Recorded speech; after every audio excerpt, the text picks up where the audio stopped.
Class 9 आज शुरू करते हैं हमारा क्लास। हम शुरू करेंगे सिविक्स में।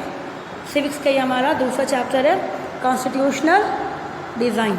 ठीक है, तो इसके पहले चैप्टर्स में हमने पढ़ा था अब उसका कि कॉन्स्टिट्यूशन कैसे डिज़ाइन हुआ था उसके बारे में डिस्कस करेंगे। उससे पहले क्लास 8 में भी आपने कॉन्स्टिट्यूशन के बारे में डिस्कस किया था हम लोगों ने, how the constitution has formed, उसके पूरे हमने डिस्कस किया था। सेम चीज़ है यहाँ पे, थोड़ा सा अलग है ये, क्योंकि आपने जब बेसिक हमने पढ़ा था 8 में उसके थोड़ा सा अलग हो जाएगा ये। तो क्लास 8 वाला तो याद होना चाहिए ताकि आपको इजीली समझ में आ जाए। तो वापस शुरू करते हैं हमारा चैप्टर्स। उस स्टार्टिंग से सबसे पहले हम पढ़ेंगे कि कॉन्स्टिट्यूशन किसे कहते हैं। वापस से पूछूंगी आपसे कि कॉन्स्टिट्यूशन किसे कहते हैं, आपको याद होना चाहिए। हमने बार बार कहा था it is a sets of rules and regulations followed by people of the country and the government. तो यहाँ पर भी देखो, यहाँ पर भी दिया गया है the constitution of a country. क्या ये? It is a sets of written rules that are accepted by all the people living together in a country. जो कंट्री में रहते हैं लोग उन सभी को फॉलो करना पड़ता है और इससे ऊपर कोई रूल्स नहीं है। इसे सुप्रीम लॉ भी कहा जाता है, जो हमें डायरेक्ट करता है हमारा रिलेशन कैसा है हमारे देश के साथ, हमारे गवर्नमेंट के साथ, हमारे पीपल्स के साथ कैसा रिलेशन है, ये बताता है। तो अब ये हो गया हमारा कॉन्स्टिट्यूशन। अब आता है क्वेश्चन कि why do we need constitution, हमें कॉन्स्टिट्यूशन क्यों चाहिए, हमें कॉन्स्टिट्यूशन से क्या फ़ायदा है, हमें देता क्या है कॉन्स्टिट्यूशन। तो सबसे पहले देखो कॉन्स्टिट्यूशन से बहुत इंपॉर्टेंट है। First, it creates a degree of trust coordination. सबसे पहले ट्रस्ट होती है, कोऑर्डिनेशन होती है, हम भरोसा करते हैं एक दूसरे पे, साथ में मिलके काम करते हैं, किसके? पीपल्स के। And we live together. तो ये हमें कौन बताता है? हमारे कॉन्स्टिट्यूशन के थ्रू, क्योंकि हम इस पर भरोसा करते हैं। Second, it specify how the government will be constituted. Government कैसे काम करेगा, किस तरह से करेगा, किसके पास कितना पावर होगा, ये भी डिसाइड करता है हमारा कॉन्स्टिट्यूशन। साथ में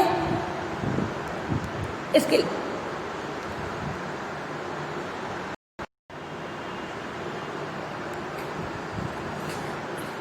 साथ में हमें ये भी बताता है कि जो पावर हमने गवर्नमेंट को दिया है, जो गवर्नमेंट्स के पास जो पावर्स है, पीपल्स की जो पावर्स है, वो पावर्स अननेसेसरी वो गलत ना करे, इसलिए लिमिटेशन भी दिया गया कि गवर्नमेंट्स की लिमिट्स क्या है, सिटीजन्स की राइट्स और उसकी लिमिट्स क्या है, ये भी कॉन्स्टिट्यूशन में ईजिली बताया गया है। फोर्थ, इट एग्जिबिट्स, साथ साथ ये हमें इंस्पायर करता है हमारे देश के, हमारे लोगों को, हमारे देश के कंट्रीज़ के पीपल्स को to be a good citizens. हमें किस तरह से अपने आप को इंस्पायर करें, लोगों को इंस्पायर करें, सबको मिल के रहना है एक दूसरे के साथ, ये हमें बताता है। तो इसी तरह से हमें इतनी सब चीज़ें हमें देता है, कौन देता है? Constitution. And for that reason we need a constitution so that we can live in a country happily, smoothly, there will be no problems, all the problems are been sort out by the help of governments. तो ये सब कुछ लिखा गया है constitution में। अब एक एग्जाम्पल्स के थ्रू से हम पढ़ेंगे कि कॉन्स्टिट्यूशन कितनी इंपॉर्टेंस है, ये बहुत ज़रूरी है। और ये कहा गया we can understand with an example, living example of South Africa. ये बहुत ही गुड एग्जाम्पल है, बेस्ट एग्जाम्पल है। जैसे we have got independent in the year 1947 में हम इंडिपेंडेंट हुए। फिर 1947 में जब हम इंडिपेंडेंट हुए, हमारे 1994 में इतने लंबे समय के बाद साउथ अफ्रीका इंडिपेंडेंट हुआ। हम पर रूल कर रहे थे ब्रिटिशर्स, यूरोपियंस, यहाँ पर भी यूरोपियंस इनके ऊपर रूल कर रहे थे, वाइट पीपल इनके पर भी रूल कर रहे थे। ये लोग सफ़र कर रहे थे किस चीज़ पे? South Africa also suffered by system, suffered through apartheid. Apartheid means racial discriminations. Racial means colour discriminations, भेदभाव। ठीक है, कलर के बेस पे जो भेदभाव किया जा रहा है उस चीज़ों को। तो यहाँ पे apartheid means where we are dividing the people, distributing the people based on colour, कि वाइट और ब्लैक। तो किस में हम लोग भेदभाव कर रहे हैं? ब्लैक और कलर में।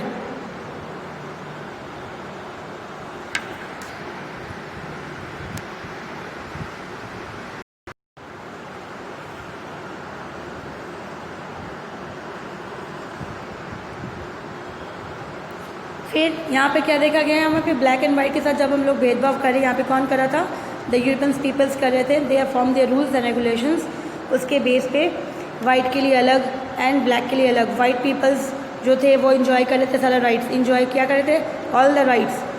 और किसको राइट्स नहीं मिली थी, राइट्स इन्जॉय कर रहा था वाइट पीपल्स। ब्लैक पीपल्स की बात क्या था, कुछ भी नहीं था, ब्लैक पीपल कुछ भी इन्जॉय नहीं कर रहे थे, सारा राइट्स जो था वो वाइट्स के पास था। ब्लैक के पास they don't have any rights, no rights, यहाँ पे इनके पास कोई भी राइट्स नहीं थी, ठीक है। So they are fight and they fighted for that, इन्होंने फाइट की और लंबी लड़ाई चली, जिसके कारण बाद में उनको वो जस्टिस मिली। फिर जस्टिस में उन्होंने क्या किया था, हमने पढ़ा कि उन्होंने जब कॉन्स्टिट्यूशन फॉर्म की तो उन्होंने किसको राइट्स दिया था, अपने ऑपरेशंस वाले को जो उनको दबा रहा था। उन्होंने क्या बताया अपने फेलो वाले को, ब्लैक वाले को, कि अगर हम भी सेम वैसे ही करेंगे जो वाइट ने किया तो हम पे और उनमें क्या डिफरेंसेस रहेगा। तो इज़ बेटर कि हम भी उनके साथ मिल के, ब्लैक और वाइट दोनों मिल के, अगर हम लोग मिल के रूल्स बनाते हैं और कॉन्स्टिट्यूशन बनाते हैं तो कॉन्स्टिट्यूशन हमारा एक एग्जाम्पल बनेगा वर्ल्ड के लिए, और जिसके कारण वो एग्जाम्पल बना वर्ल्ड में, ठीक है। तो that was an example, good example through which we can easily know that constitution is very important. अब हमने अपने ड्राफ्टिंग कमिटीज़ वाले भी हमने डिस्कस किया हुआ था कि ड्राफ्टिंग कमेटी हमारी जो थी उन्होंने फॉर्म किया था, इलेक्शंस हुआ था 1946 में, इलेक्शंस हुआ था बिफोर वी गेट इंडिपेंडेंस, उससे 1 साल पहले इलेक्शन कराया था, कॉन्स्टिट्यूएंट असेंबली बनाया गया। फिर कॉन्स्टिट्यूएंट असेंबली की मीटिंग हुई थी 1946 में। फिर जब उसके बाद इंडिया एंड पाकिस्तान डिवाइड हो गया तो हमारे पास जो मेंबर्स थे 299 मेंबर्स, वो मेंबर्स जो थे उन्होंने क्या किया, ये मेंबर्स थे जिन्होंने हमारा कॉन्स्टिट्यूशंस को फॉर्म किया था, अडॉप्ट किया था। हमने लास्ट वीडियो में हमने पढ़ा था 26 why we have chosen 26 January 1950 and 26 January it was been completed. Constitution हमारा बन के तैयार हुआ था 1949 में, 26 नवंबर इम्प्लीमेंट हुआ था 1950 में 26 जनवरी। ये हमने लास्ट वीडियो में डिस्कस किया था।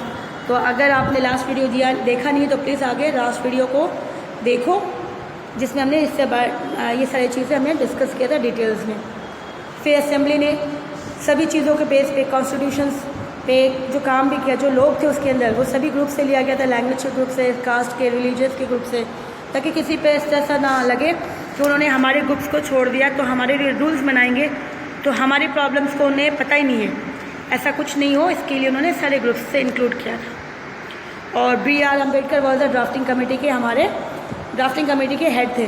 और कॉन्स्टिट्यूएंट असेंबली का प्रेसिडेंट कौन था, राजेंद्र प्रसाद।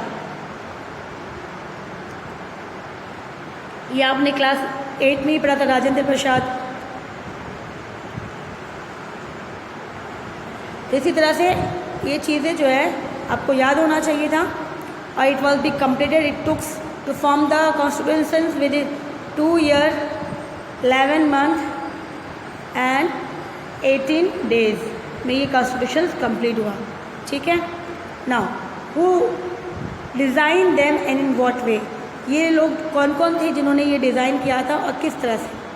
तो कहा जाता है वो डिज़ाइन द कॉन्स्टिट्यूशन, वो एक्सपर्ट थे लॉ से रिलेटेड, सोशल साइंस से रिलेटेड, अपने अपने ग्रुप्स में जो उनकी नीड्स थी, उनकी डिमांड्स को आगे लेके कि उनको उनके लिए काम करना है। और यहाँ पे किसी सिंगल पर्सन का यहाँ पे नहीं था, there was a group of peoples who sit together and think of the peoples कि उनको क्या चाहिए, देश को क्या चाहिए, फिर बाद में बनाया था। तो यहाँ पे देखो कुछ मेंबर्स हैं जो उन्होंने बनाया था। सबसे पहले Rajendra Prasad, president of the constituent assembly, ठीक है। भीमराव अम्बेडकर, वल्लभ भाई पटेल ड्राफ्टिंग कमेटी के चेयरमैन थे। और ये सारे बाद में जो है ये सारे मेंबर्स हैं। वल्लभ भाई पटेल मेंबर हैं, अब्दुल कलाम मेंबर थे, TT कृष्ण रामाचार्य मेंबर थे, जयपाल सिंह ये भी मेंबर थे, HC मुखर्जी मेंबर थे, दुर्गा भाई देशमुख ये भी मेंबर थे, बालदेव सिंह, KM मुंशी मेंबर्स थे, श्याम प्रसाद ये भी मेंबर्स थे, जवाहरलाल नेहरू हमारे मेंबर्स के साथ में हमारे इंडिया के फर्स्ट प्राइम मिनिस्टर बने, Sarojini Naidu she is also member of the constituent assembly and Somnath Lahiri is also the member. तो इसी तरह से ये सारे मेंबर्स थे। फिर हमने प्रियम्बल पढ़ा था क्लास 8 में। तो जिसी तरह से हमने यहाँ पे याद होगा आपको क्लास कि हमने हमारी जो कॉन्स्टिट्यूशन थी इसकी आइडियाज़ हमने कहाँ से लिया था, US से लिया था। ब्रिटेन से लिया था, और एक और कंट्री था आयरलैंड, इनसे लिया था। तो यूएस से हमने क्या लिया था? यूएस से हमने लिया था फंडामेंटल राइट्स। ब्रिटेन से कौन सा कंसेप्ट लिया था? Parliamentary form of government. Ireland से क्या लिया था? Directive principles. तो जो जो अच्छी चीज़ें थी सबसे हमने वो लिया। वापस एक बार रिपीट कर रही हूँ, यूएस से हमने लिया था फंडामेंटल राइट्स, ब्रिटेन से लिया था हमने parliamentary form of government, Ireland से लिया था डायरेक्टिव प्रिंसिपल्स। साथ में हमारा जो कॉन्स्टिट्यूशन प्रीएम्बल से शुरू होता है उसमें लिखी थी इक्वलिटी एंड जस्टिस। इक्वलिटी जहाँ पे सभी को कानून के अकॉर्डिंग इक्वल राइट सभी को मिलेगी, आइदर मैन और वुमेन से equal, they are equal before the law. Justice, सभी को न्याय मिलेगा। डेमोक्रेटिक गवर्नमेंट, कॉन्स्टिट्यूशन जो है हमारी वो सभी को देखेगी। They should get all the, they will be no discrimination, किसी के साथ भेदभाव नहीं हो, भले वो पैसे वाला हो गरीब हो, उस तरह से जस्टिस जो है सबको मिलेगी। लिबर्टी, फ्रीडम, आज़ादी। किस चीज़ की आज़ादी? That you can give your free stress over the liberty, जहाँ पे सिटीजन के ऊपर कोई भी दबाव नहीं है, वो अपनी आज़ादी इंजॉय कर सकते हैं, अपनी स्पीच, अपनी विचार, अपने जो भी चीज़ें वो फुली इंडिपेंडेंटली वो बता सकते हैं दूसरों को, कंट्री को, गवर्नमेंट को। कोई किसी में इसमें रोक टोक नहीं है। सेक्युलरिटी, इट मीन्स कि हमारे देश में कोई भी रिलीजियस को हम मान सकते हैं, और यहाँ ऐसा कोई एक भी रिलीजियस ऐसा नहीं जिसको गवर्नमेंट उसको कहती है कि वो देश का रिलीजियस है। All religious are given equal respect. तो इसीलिए हमारे देश में कोई ऑफिशियल रिलीजन्स नहीं है, इसीलिए सेक्युलरिटी। रिपब्लिक, कि जो भी कॉन्स्टिट्यूशन बनाया, किसने बनाया? पीपल्स ने बनाया था, ठीक है, हमने बनाया था, हमने अपने आप को कॉन्स्टिट्यूशन दिया, उसकी वैल्यूज, उसकी इंपॉर्टेंस हमें पता है। और यहाँ पे जो प्रेसिडेंट है वो भी कोई राजा नहीं है, ये फ्रॉम पीपल्स है। यहाँ पे जो है कॉन्स्टिट्यूशन के अंदर कोई सभी कौन है? Elected, they are all elected by the people and not a hereditary one. जैसे पहले होता था राजा का बेटा ही राजा बनेगा, वैसा कोई सिस्टम नहीं है। तो इसी तरह से ये रिपब्लिक है। तो ये हमारा कॉन्स्टिट्यूशन में ये था, ये प्रीएम्बल में लिखी हुई थी, that was a content of the chapter. सबसे पहला तो जब प्रीएम्बल कॉन्स्टिट्यूशन हम देखते हैं, सबसे पहले खोलते हैं, तो हमें सबसे पहले क्या मिलता है? प्रीएम्बल मिलता है। इसी तरह से प्रीएम्बल्स में सबसे पहले अगर ये देखेंगे तो उससे समझ में आता है कि हमारा कॉन्स्टिट्यूशन जो है उसमें कौन कौन सी चीज़ें लिखी गई है और कौन कौन सी चीज़ों के बारे में बताया गया, ठीक है। तो आज हम लोग यहीं तक रखते हैं, नेक्स्ट क्लास में जो है वी विल स्टार्ट। तो आज का हम लोग यहीं तक कंप्लीट करते हैं, और नेक्स्ट क्लास में वी कैन स्टार्ट